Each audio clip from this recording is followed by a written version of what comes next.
علمي من الرحمن ذي الآلاء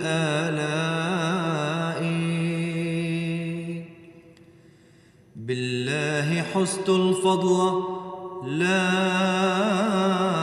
بدهائي كيف الوصول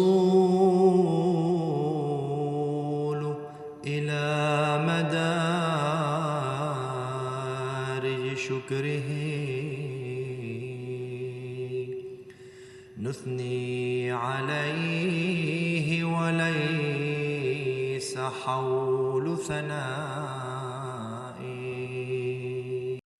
Assalamu alaikum wa rahmatullahi wa barakatuh. Our dear viewers, welcome to another episode of the Philosophy of the Teachings of Islam, a program in which we review the masterpiece of the promised Messiah, alayhi salatu wasalam. My name is Kadek Mumin, and today our guest is Sheikh Zaki Ahmed. However, we shall be joined by Sheikh Shahid Nkata online. But before we go into today's discussion, our dear viewers, I would like to give you a simple recap that we have talked about the writer, we saw the background of the book, we saw the questions that were asked, and we saw how did the promised Messiah ﷺ attend to these themes. Now, previously, we also looked at what are the morals or the moral qualities that the promised Messiah ﷺ said. And I quote, moral qualities follow under two heads. First, those moral qualities that enable a person to discard evil, and secondly, those moral qualities that enable him to do good. Sheikh Sahib, yes, please. You helped us understand the moral qualities that discard somebody to evil. May you also guide us on the moral qualities that enable somebody to do good. أعوذ بالله السميع العليم من الشيطان الرجيم بسم الله الرحمن الرحيم. As you've rightly said, the promised Messiah alayhi salam says that moral qualities are divided into two. First and foremost are those moral qualities which helps man to discard evil. And we have discussed those moral qualities that helps man to discard evil in our previous episodes. And then the second moral qualities are those that helps one to do good. He also made us understand that to be with those qualities that helps man to discard evil does not make you to become perfect. No, or does not make you to be a good person. Simply because you don't cause any harm to somebody or you don't do any evil. But you have to go an extra mile of doing good to others. So that is the difference between, that's the two kinds of moral qualities that the promised Messiah alayhi salam told us in this book, The Philosophy of the Teachings of Islam. So what we are going to discuss today are the moral qualities that helps one to do good. Yes, please. Our viewers, the promised Messiah alayhi wasalam, he helped us understand the four morals related to doing good, as Sheikh Sahib has just told us. Sheikh Sahib, the first moral was forbearance and forgiveness. And as I've told you that online we have Sheikh Nkata, Shahid. So I will request Sheikh Shahid to simply tell us, what did the promised Messiah mean by forbearance and forgiveness? Assalamu alaikum wa rahmatullahi wa barakatuhu. Thank you, dear host, for this question. For the meaning of forbearance and forgiveness, they are two different things. For example, someone has to forbear something after the pain have already happened to him, so that you can be okay or not be okay with it, but you have to forbear something, the pain which has come to you. And also forgiving or forgiveness have to come after someone have caused you pain. That's when you either forgive or not forgive. For example, in the Holy Quran, Allah says that الذين ينفقون في السراء والضراء والكاظمين الغيظ والعافين عن الناس, which shows that those who control their tempers when they are aroused and who overlook people's fault when that is appropriate. That means that you have to overlook someone's fault so that if possible you have to forgive. But forgiveness have to come mainly if it's the only option. It means that not every time you have to punish someone or for something done.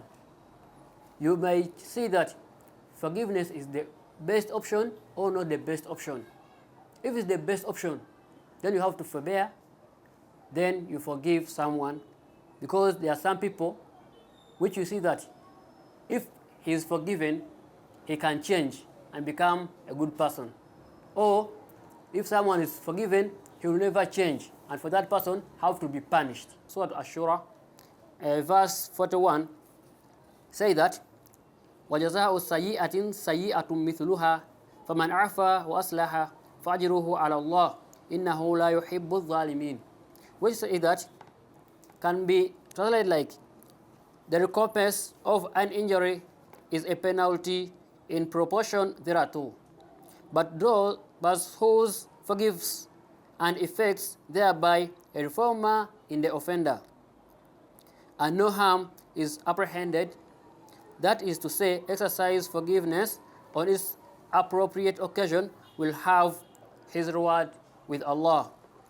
So if someone forgives you, you have to know that you have been forgiven, and also you have to reform. You have to reform. Also, God Almighty directs us that we should not develop the habit of forgiving blindly on all occasions. Someone should not just forgive. Anything done to you, you have to forgive. No. There are some occasions that you see that it needs some kind of reformation in the person. If forgiven, it means that you have been given a chance to change. But if you see someone not having any chance to change, then have to be punished. Also, it's seen mainly in our family that a child can do something bad to a parent, and the parent can forgive the child. But with due course, you see that that child can change in different ways and becomes a good child. But many times, if someone does something which is not good, and the child gives that chance to that son or daughter, and it happened again, then we see that it happened that parents usually punishes that child. Why? Because it has given him or her the chance for the baby or for the child to change, but that chance was not used. And for that reason, the child is punished, because for forgiveness, didn't do any kind of change or reform in that child. That's when the punishment comes.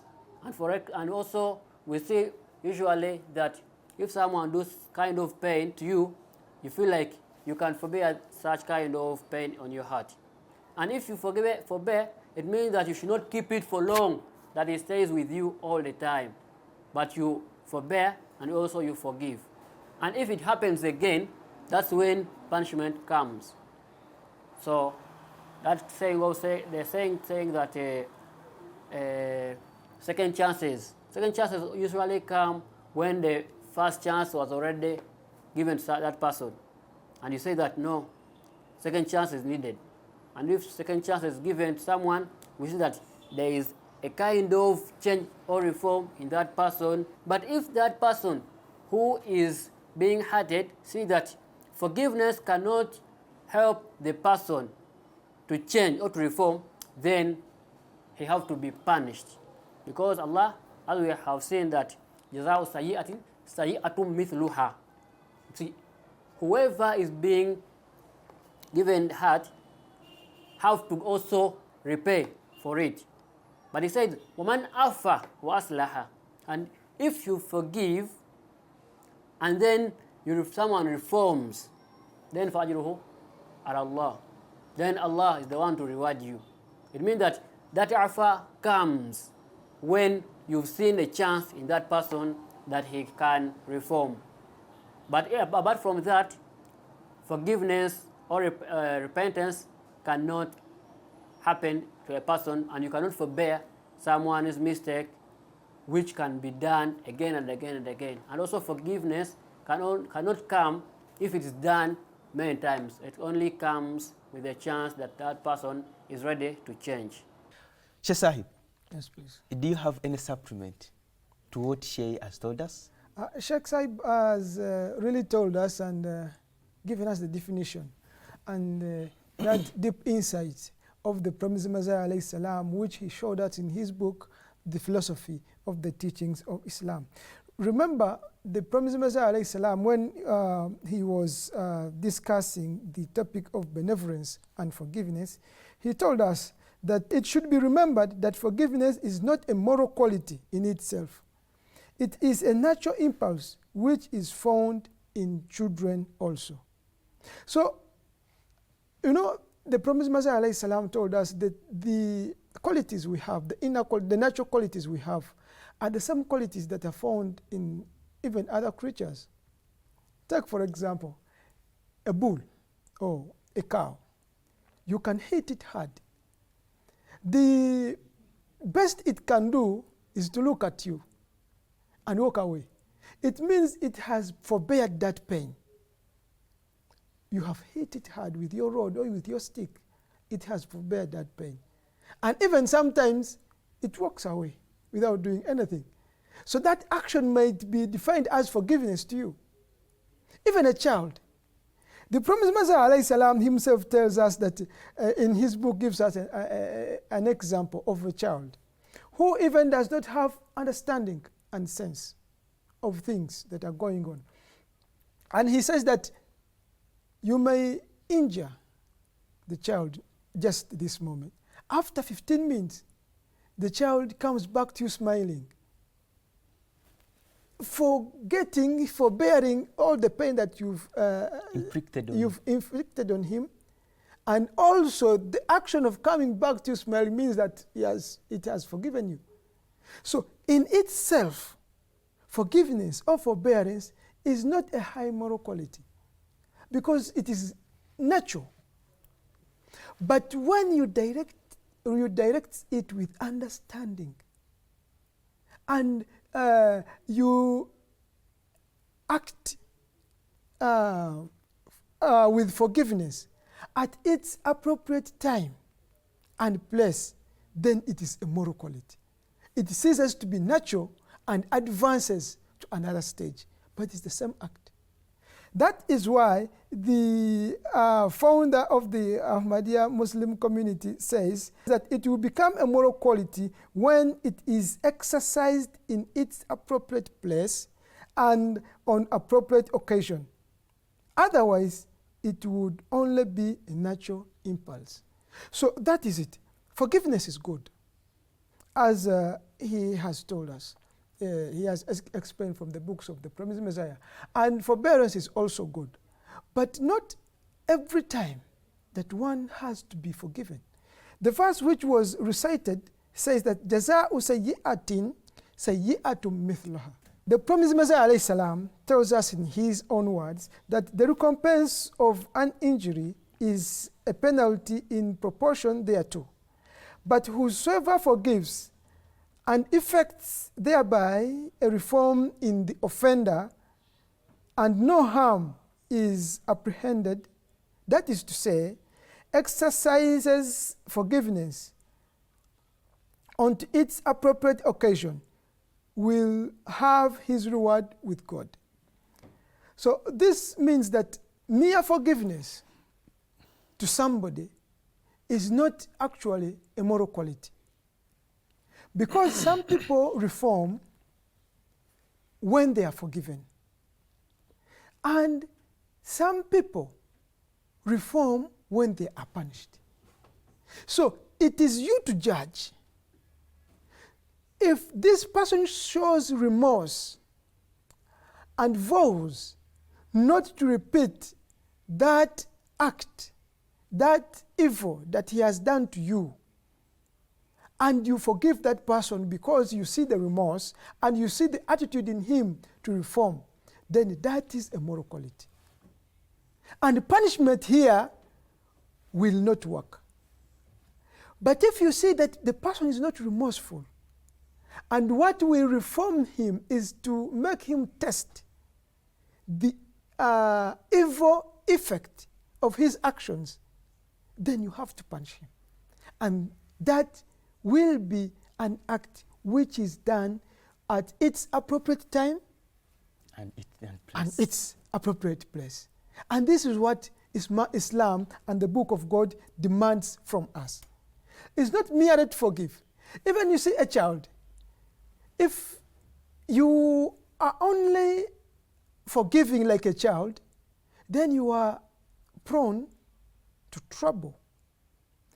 Because sometimes a child is hit once and maybe forgives and comes back to the perpetrator of that sin. But does it know that maybe the intention of the evildoer is to kill that child? It does it naturally. Because naturally you have to be forbearance and you have to be forgiving.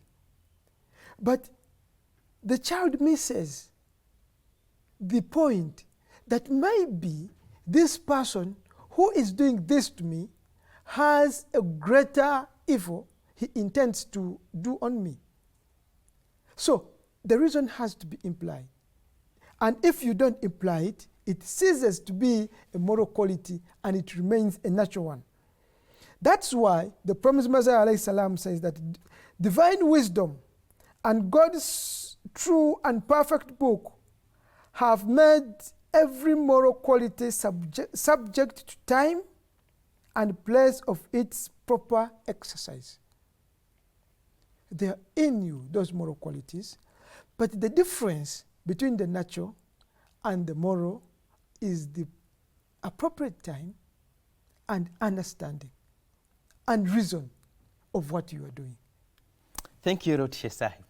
We are still discussing the book Islami Usul Ki Philosophy. Those who don't have it in hard copy, please visit our website www.alislam.org and get to have this masterpiece of the promised Messiah alayhi salatu wasalam. Sheikh Sahib, there the promised Messiah alayhi salatu wasalam, he talked of the other qualities of being good, of doing good. Yes, please. And he said that the second moral quality in this category is equity. Yes. And the third one was benevolency. And then the fourth was graciousness as between the human beings. Yeah. Sheikh Sahib, elaborate on this and make us understand it more. The Holy Prophet sallallahu alaihi wasallam, when he was prophesying about the advent of the promised Messiah, he says that he will come to breathe life into that dead religion of his. So religion will be like that. These things are taught in the Holy Quran. And the Muslims never stopped reading the Holy Quran. Never threw the Holy Quran away. They kept the Holy Quran very well in its writing. But the essence of those scriptures were lost. And in so doing, the Iman had been lifted from their hearts to the place.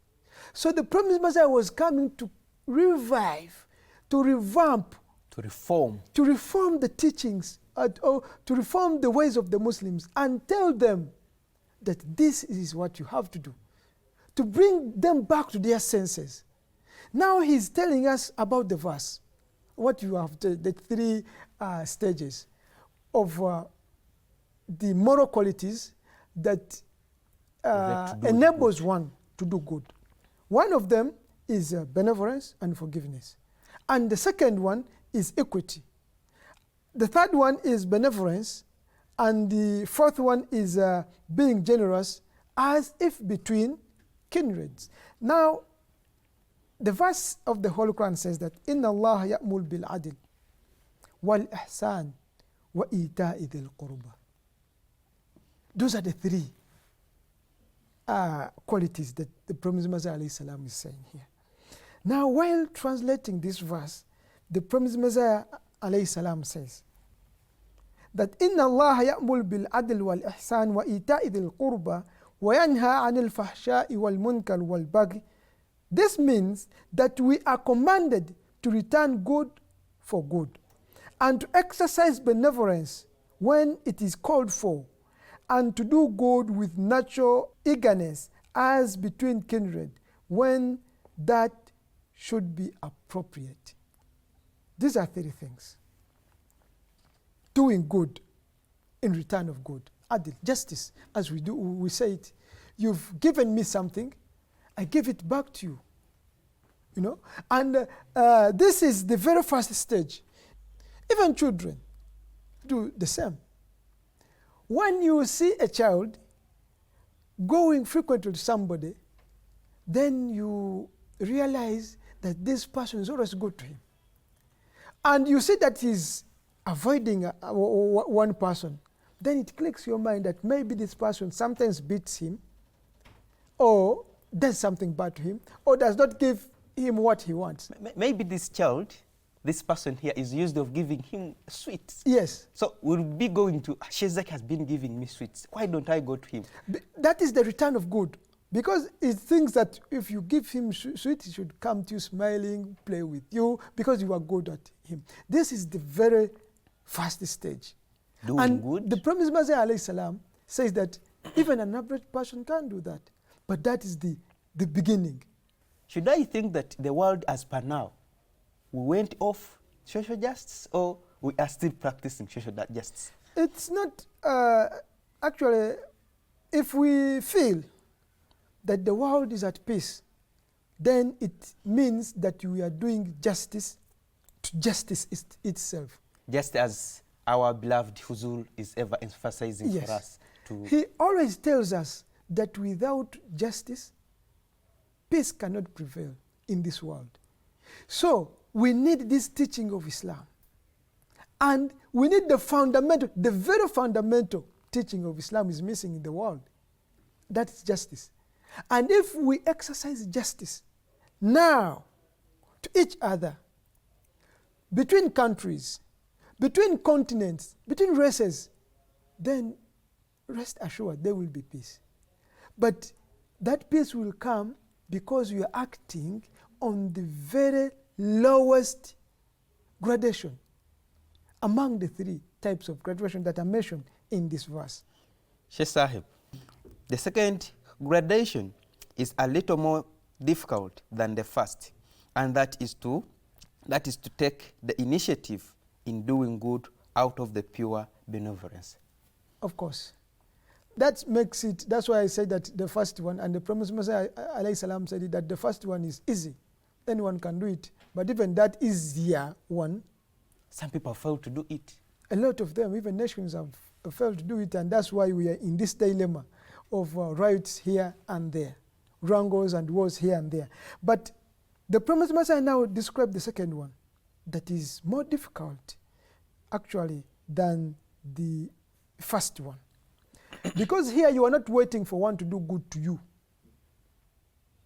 We are talking about ihsan. Ihsan is a stage where you are not waiting for me to do good to you, but I do it out of sympathy to you. Even sometimes you don't ask me anything, but I find you somewhere and I think that you need something and I do it for you. That is ihsan. And ihsan here is not yet perfect, although it is difficult. It's not yet perfect because sometimes one may wish that you should thank him. And when you don't do so, then that person becomes annoyed.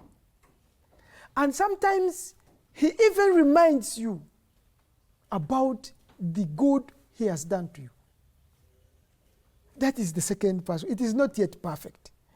And when you do such good to me, and I annoy you in one way or the other, you even tend to remind me of what you've done for me. That's the second stage. لا تبطلوا صدقاتكم بالمن والأذى. The Promised Messiah translates it as follows. That is, that you should not render your sadaqah vain with taunt and then vulgar words. Yeah, the Promised Messiah alayhi salam, while commenting on this verse, he said the following. The Arabic word of alms, sadaqah, is derived from the root sidq. That means sincerity.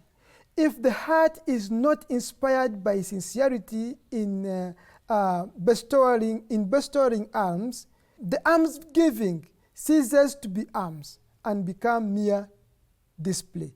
Now this is it, that although this, in the second stage, benevolence is a good thing, but if it is not guided with sincerity, then it ceases to be a good thing, but a show off. And show off in Islam is not really such thing worthy of merit. Before we conclude, Sheikh, may you also talk about the third grade? The third grade is graciousness as between kindred. This is where the Promised Messiah alayhi salam gives us an example of a mother. A mother does good to a child, even without the child asking, even without hoping that that child will thank her one day or the other. Even sometimes does not think that this child will turn against her. But unfortunate children sometimes do. So this is the highest stage and the last one, that we should do good not because we think somebody to tell us Jazakumullah or thank you, or they should praise us in one way or the other. We should not even mention those goods when a person does something bad for us, but we should do good, just like a mother does good to his children. Without wasting time, allow me take you to other interesting and spiritual programs. I remain Kadek Mumin Qasim, and we meet in our next episode. Wassalamu alaikum wa rahmatullahi wa barakatuh. Wa alaikum salam wa rahmatullahi. علمي من الرحمن ذي الآلاء بالله حزت الفضل لا بدهائي كيف الوصول إلى مدارج شكره نثني عليه وليس حول ثنائي